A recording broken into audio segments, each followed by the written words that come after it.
ഓം ശാന്തി. 23/4/2024. ഇന്നത്തെ മുരളിയുടെ main points. മധുരമായ കുട്ടികളെ, ബാബ എന്ത് ശിക്ഷണമാണോ തരുന്നത് അവയെ കാര്യത്തിൽ കൊണ്ടുവരണം.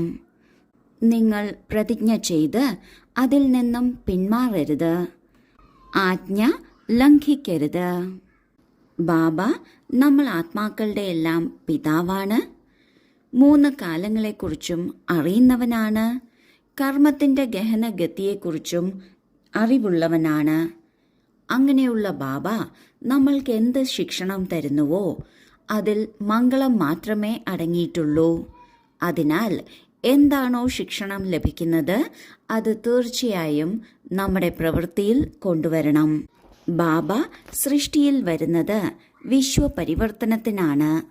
നമ്മൾ കുട്ടികളും ബാബയുടെ കാര്യത്തിൽ പങ്കാളികളാണ്. അതിനാൽ ഒരിക്കലും നമ്മളുടെ പ്രതിജ്ഞയിൽ നിന്ന് പിന്മാറരുത്. അതിനോടൊപ്പം ബാബ എന്ത് ആജ്ഞയാണോ തന്നിരിക്കുന്നത്, എന്ത് നിർദ്ദേശമാണോ തന്നിരിക്കുന്നത് അതൊരിക്കലും ലംഘിക്കരുത്. നാം നമ്മുടെ വശത്ത് നിന്ന് പൂർണ്ണമായും ശ്രമിക്കണം. അതിനോടൊപ്പം ബാബയിൽ നിന്ന് ശക്തി എടുക്കുകയും ചെയ്യണം. നമ്മുടെ ഉള്ളിൽ ആജ്ഞ അനുസരിക്കണം എന്ന ആഗ്രഹമുണ്ട് എങ്കിൽ തീർച്ചയായും ബാബ ആ ആഗ്രഹത്തെ പൂർത്തീകരിക്കും. അതിനാൽ നമ്മൾ ഒരിക്കലും ഒരാജ്ഞയും ലംഘിക്കരുത്. പ്രതിജ്ഞയിൽ നിന്ന് പിന്മാറരുത്. ചോദ്യം: നിങ്ങളുടെ പഠിത്തത്തിൻ്റെ സാരമെന്താണ്? നിങ്ങൾ ഏത് അഭ്യാസമാണ് തീർച്ചയായും ചെയ്യേണ്ടത്? ഉത്തരം: നിങ്ങളുടെ പഠിത്തമാണ് വാനപ്രസ്ഥത്തിലേക്ക് പോകുന്നതിന്. ഈ പഠിത്തത്തിൻ്റെ സാരം തന്നെ ശബ്ദത്തിനുപരി പോകുക എന്നതാണ്. ബാബ തന്നെയാണ് എല്ലാവരെയും തിരിച്ചു കൊണ്ടുപോകുന്നത്. നിങ്ങൾ കുട്ടികൾക്ക് വീട്ടിലേക്ക് പോകുന്നതിന് മുമ്പ് സത്തോ പ്രധാനമാകണം. ഇതിനായി ഏകാന്തതയിൽ പോയി ദേഹി അഭിമാനി ആയിരിക്കുന്നതിന് അഭ്യസിക്കൂ. അശരീരി ആകുന്നതിൻ്റെ അഭ്യാസം തന്നെയാണ് ആത്മാവിനെ സത്തോ പ്രധാനമാക്കുന്നത്. ഈ ലോകം കർമ്മഭൂമിയാണ്, ശബ്ദത്തിൻ്റെ ലോകമാണ്. എന്നാൽ നമ്മൾ ആത്മാക്കൾ മുക്തിധാമമെന്നും നിർവാണധാമമെന്നും പറയുന്ന പരംധാമത്തിലെ നിവാസികളാണ്. നമ്മൾ തിരിച്ച് നമ്മുടെ വീട്ടിലേക്ക് പോവുകയാണ്. അതിനാൽ ബാബ പറയുന്നു, ശബ്ദത്തിനുപരി പോകണം. അതായത് വാനപ്രസ്ഥത്തിലേക്ക് പോകണം. വാനപ്രസ്ഥം എന്നാൽ പതുക്കെ പതുക്കെ റിട്ടയർമെൻറ്റിലേക്ക് പോകുക. കൂടെയുണ്ട് എന്നാൽ സാക്ഷിയായി നിൽക്കുകയാണ്. തീർച്ചയായും അത്യാവശ്യ ഘട്ടങ്ങളിൽ നമ്മൾ എല്ലാത്തിലും സഹായിക്കുന്നുണ്ട്, എല്ലാത്തിലും കൂടുന്നുണ്ട്. എന്നാൽ ഉള്ളുകൊണ്ട് നാം ഉൾവലിഞ്ഞ് നിൽക്കുകയാണ്. ഇതിനെയാണ് വാനപ്രസ്ഥ സ്ഥിതി എന്ന് പറയുന്നത്. നമ്മൾ വീട്ടിലേക്ക് പോകുന്നതിന് മുമ്പ് നമ്മൾക്ക് വലിയൊരു ഹോംവർക്കുണ്ട്. അതാണ് സത്തോ പ്രധാനമാകുക എന്നത്. ലോകത്തിലുള്ള മറ്റാത്മാക്കൾ നേരെ വീട്ടിലേക്ക് പോയി അവിടെ തന്നെ ഇരിക്കുകയാണ് ചെയ്യുന്നത്, അവരുടെ പാർട്ട് തുടങ്ങുന്നത് വരെ. എന്നാൽ നമ്മൾ ആത്മാക്കൾ അവിടെ എത്തിയ ഉടൻ തന്നെ അടുത്ത നമ്മളുടെ യാത്രയ്ക്ക് തിരിക്കുകയാണ്. ആ യാത്രയ്ക്കായുള്ള തയ്യാറെടുപ്പ് ഇപ്പോഴേ തന്നെ നാം ചെയ്യണം. അതാണ് നാം സത്തോ പ്രധാനമായി മാറണം. ഇപ്രകാരം സത്തോ പ്രധാനമാകുന്നതിന്, ഏകാന്തതയിൽ പോകുന്നതിന്, വാനപ്രസ്ഥത്തിലേക്ക് പോകുന്നതിന്, വാണിക്ക് ഉപരി അതായത് ശബ്ദത്തിനുപരി പോകുന്നതിന്, ആത്മാഭിമാനി ആയിരിക്കുന്നതിനുള്ള പ്രാക്ടീസ് വേണം. അശരീരി ആകുന്നതിൻ്റെ പ്രാക്ടീസ് വേണം. ഈ ഒരു പ്രാക്ടീസിലൂടെയാണ് നമ്മൾ സത്തോ പ്രധാനമാകുന്നത്, നമ്മുടെ അടുത്ത യാത്രയ്ക്കായുള്ള തയ്യാറെടുപ്പ് നടത്തുന്നത്. ഇപ്രകാരം ആത്മാഭിമാനിയാകുക, അശരീരി ആകുക, ഇതുതന്നെയാണ് മുഴുവൻ പഠിത്തത്തിൻ്റെയും സാരം. ധാരണയ്ക്കുള്ള മുഖ്യസാരം: 1. സത്തോ പ്രധാനമാകുന്നതിന് ഓർമ്മയുടെ യാത്രയിലൂടെ തൻ്റെ ബാറ്ററി ചാർജ് ചെയ്യണം. തെറ്റുകളൊന്നും ചെയ്യാത്തവരാകണം. തൻ്റെ രജിസ്റ്റർ നന്നാക്കി വെക്കണം. ഒരു അശ്രദ്ധയും കാട്ടരുത്. 2. ഒരു നിയമവിരുദ്ധമായ കർമ്മവും ചെയ്യരുത്. മായയുടെ കൊടുങ്കാറ്റിനെ ശ്രദ്ധിക്കാതെ കർമ്മേന്ദ്രിയ ജീത്ത് ആകണം. ലിവർ ഘടികാരം പോലെ ആക്യുറേറ്റ് പുരുഷാർത്ഥം ചെയ്യണം.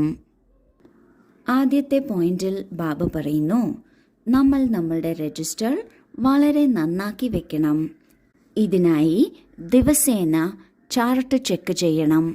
തെറ്റൊന്നും സംഭവിച്ചില്ലല്ലോ, മനസ്സിൽ കൊടുങ്കാറ്റൊന്നും വന്നില്ലല്ലോ, അശ്രദ്ധയോ ആലസ്യമോ വന്നില്ലല്ലോ എന്ന്. സത്തോ പ്രധാനമാകണമെങ്കിൽ ഓർമ്മയുടെ യാത്ര തീർച്ചയായും വേണം. ഈ ഓർമ്മയുടെ യാത്രയിലൂടെയാണ് ആത്മാവാകുന്ന ബാറ്ററി ചാർജ് ആകുന്നത്. 2ാമത്തെ പോയിന്റിൽ ബാബ പറയുന്നു, നമ്മൾ ഒരിക്കലും മായയ്ക്ക് വശപ്പെട്ടു പോകരുത്.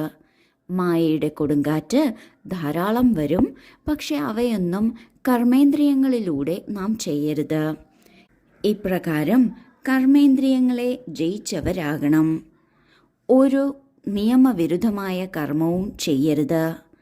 നമ്മളുടെ പുരുഷാർത്ഥം ലിവർ ക്ലോക്ക് പോലെ തികച്ചും കൃത്യമായിരിക്കണം. എന്നും ചെയ്യേണ്ടത് എന്നും ചെയ്യുക തന്നെ വേണം, കൃത്യമായി ചെയ്യണം. വരദാനം: സേവനത്തിലൂടെ സന്തോഷവും ശക്തിയും സർവരുടെ ആശീർവാദവും പ്രാപ്തമാക്കുന്ന പുണ്യ ആത്മാവായി ഭവിക്കട്ടെ. സേവനത്തിൻ്റെ പ്രത്യക്ഷ ഫലം സന്തോഷവും ശക്തിയുമാണ് ലഭിക്കുന്നത്. സേവനം ചെയ്തുകൊണ്ട് ആത്മാക്കളെ ബാബയുടെ സമ്പത്തിന് അധികാരി ആക്കി മാറ്റുക, ഇത് പുണ്യ കാര്യമാണ്. ആര് പുണ്യം ചെയ്യുന്നുവോ അവർക്ക് ആശീർവാദം തീർച്ചയായും ലഭിക്കുന്നു. എല്ലാ ആത്മാക്കളുടെയും ഹൃദയത്തിൽ സന്തോഷത്തിൻ്റെ സങ്കല്പം ഉദിക്കുന്നു. ആ ശുഭസങ്കല്പം ആശീർവാദമായി മാറുന്നു. അത് ഭാവിയിൽ ശേഖരണത്തിലേക്ക് വരുന്നു. ഇതിനാൽ സദാ സ്വയം സേവാധാരിയെന്ന് മനസ്സിലാക്കി സേവനത്തിൻ്റെ അവിനാശി ഫലമായ സന്തോഷവും ശക്തിയും സദാ എടുത്തുകൊണ്ടിരിക്കൂ. സേവനത്തിൽ നിന്ന് നമ്മൾക്ക് ലഭിക്കുന്നത് സന്തോഷവും ശക്തിയും സർവരുടെ ആശീർവാദവുമാണ്. സേവനമെന്നാൽ നാം ബാബയുടെ പരിചയം മറ്റുള്ളവർക്ക് നൽകുന്നതിലൂടെ അവർ ബാബയുമായി അവരുടെ ബുദ്ധിയോഗം കണക്ട് ചെയ്യുന്നു. ഇതിലൂടെ സമ്പത്തിന് അധികാരിയായി മാറുന്നു. ഇപ്രകാരം അവർക്ക് ഹൃദയപൂർവ്വം സന്തോഷം ലഭിക്കുമ്പോൾ അവരുടെ ഉള്ളിൽ ശുഭസങ്കല്പം വരുന്നു, ഉദിക്കുന്നു. ഈ ശുഭസങ്കല്പത്തെ തന്നെയാണ് ആശീർവാദമെന്ന് പറയുന്നത്. അത് നമ്മളിലേക്ക് ശേഖരണത്തിൻ്റെ രൂപത്തിൽ വരുന്നു. അത് ഭാവിയിൽ നമ്മൾക്ക് ഉപയോഗപ്രദമാകുന്നു. അതിനാൽ സദാ സ്വയം സേവാധാരിയാണെന്ന് മനസ്സിലാക്കി സേവനം ചെയ്യുന്നതിലൂടെ അവിനാശി ഫലമായ സന്തോഷവും ശക്തിയും സദാ എടുത്തുകൊണ്ടിരിക്കാം.